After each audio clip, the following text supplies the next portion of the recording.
Joining us now from the Michigan Restaurant and Lodging Association is John McNamara, Vice President of Government Affairs. John, welcome back to the MegaCast. Good to have you with us.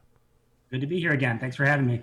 Well, it's a happy day, almost. We are going to get those restaurants open on Monday. And I just want you to know that after talking to the folks at the Harbor Steakhouse in Kegel Harbor, they have put together a cocktail that we can celebrate the occasion with. It is called the Quarantini. I assume it is a variation of a martini. And, I don't encourage our audience to go out and get drunk on Monday, but I think there'll probably be a person or two around the state of Michigan that might tip a glass in honor of this auspicious occasion. I can tell you I'll be one of them. So absolutely, we want everyone to get out there and, continue to be safe and be responsible. All right, John. So tell me your thoughts as we're getting ready to open up. So obviously, this is something our members have been getting ready for and have wanted for a while.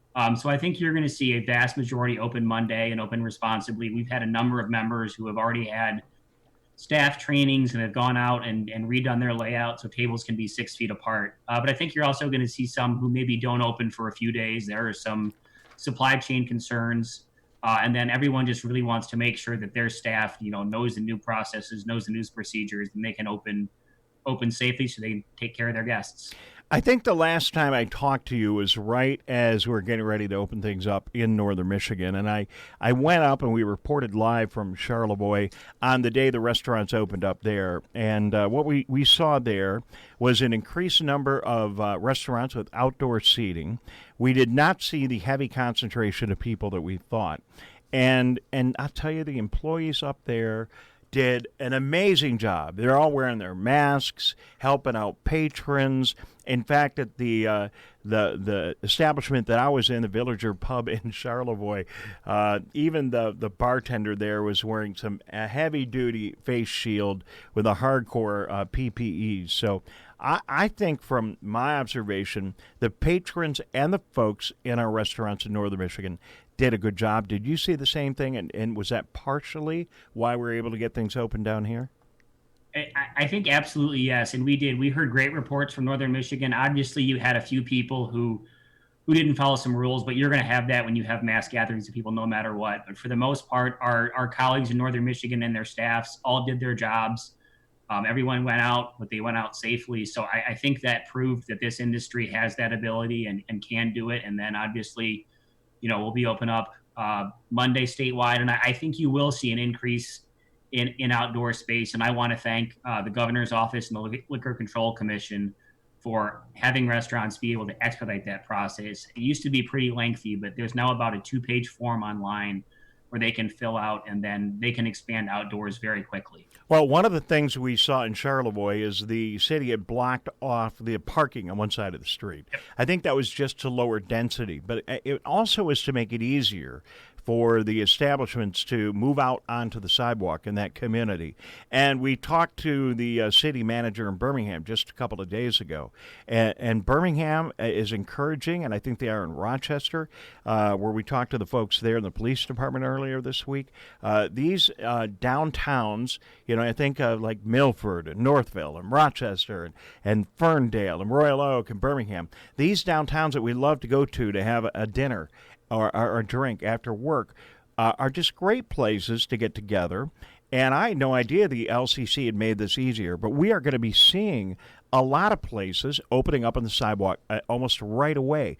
Are we going to see that on Monday, or is that going to take a little bit more time to implement?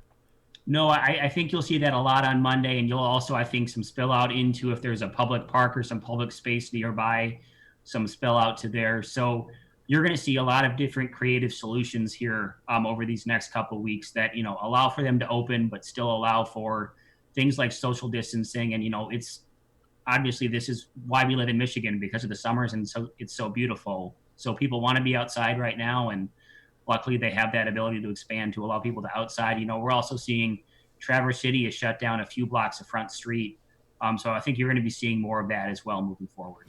John McNamara is the Vice President of Government Affairs, Michigan Restaurant and Lodging Association, joining us today. And then there's always some fun things that you see. I mentioned the Quarantini earlier, but we also talked to another establishment. In fact, Monday morning I'll be broadcasting live from the Grill in Sylvan Lake and having breakfast there live on the radio as they open up. And they actually came up with a really interesting idea I'd like to share with you, John. They have a thing they call the COVID Monster. And what the COVID Monster is a very intimidating stuffed animal they're going to put on the tables where you're not allowed to sit. So restaurants have to come up with ideas. I thought that was a cute one. What do you think?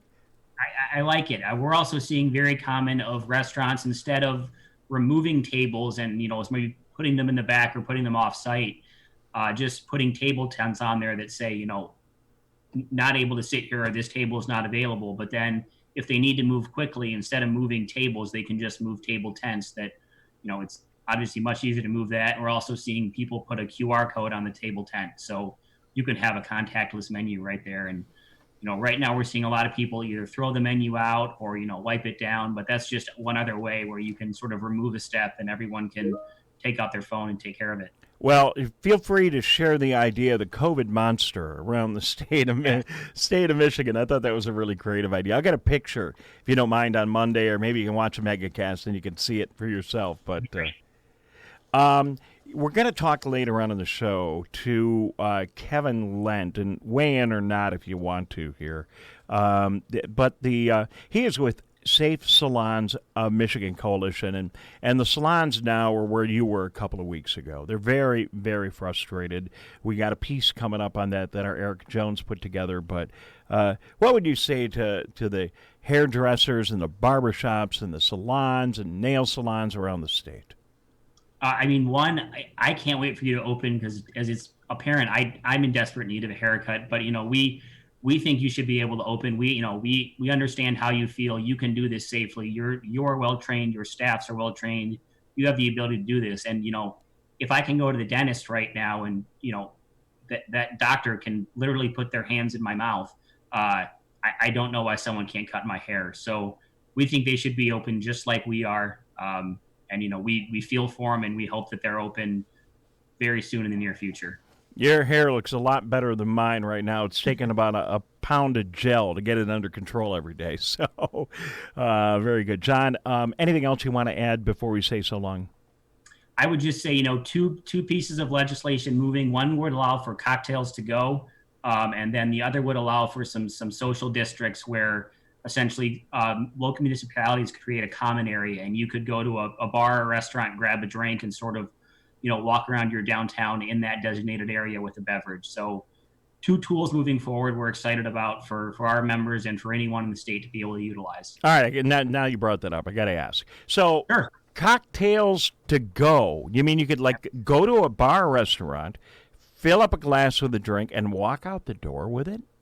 So sort of. You could do that in a social zone. So if that bar or restaurant is in a designated area, you could do that. Cocktails to go would be more if you're going to your local Mexican restaurant and picking up tacos or enchiladas. They could also sell you a gallon of margaritas sealed to go, and you could take that with you. Or if there's a really great Moscow Mule in your town and you're having people over for dinner but don't want to deal with making craft cocktails, you could go buy a 6-pack of craft cocktails at your local bar and then take it back to your house and enjoy it. I like it. It's a margarita growler. I mean, that sounds like it's exactly what it is. So you're saying that maybe in Birmingham, for example, that there may be an establishment that's close to a park or a parking lot or some other area that they can control, and we may actually be able to serve there at those locations, and that's what we're working on. That's what we're working on, and it's all the locals are at the table, so the locals would decide the breadth of the zone and specifically how far it can go and where you can go. But this is a way if people don't feel comfortable sitting down, but they can still get a drink and walk around and be outside, but be 6 feet apart. For you people and your members, it's a win. And I think maybe you deserve one right now. But We could use some wins. I mean, this is probably something that you might have been thinking about asking for a long time, but it is the right climate for it right now. It is absolutely. All right. Well, good luck. I mean, listen, folks. Don't be stupid. Be careful with these new privileges as they start to happen. But I think it's a great idea. I just love going to these outdoor restaurants here in Michigan, maybe by a lake or by a really picturesque area. We have so many different opportunities. Our downtowns are great places for this. I mean, that's what summer is all about. Our summer is so short here. What a great way to enjoy it and be a little bit safer. So, John, thanks for bringing that up. We'll keep an eye on it. And again, now most of that is approved. Some of that is still working through the legislature, and local communities have the right to say thumbs up or thumbs down, right? They do, absolutely. Are most of them saying thumbs up, or don't we know yet? We have probably 5 or 6 communities whose city councils have already taken action to implement this. So far we're seeing it as something the locals want, and they're doing it their way and controlling it their way.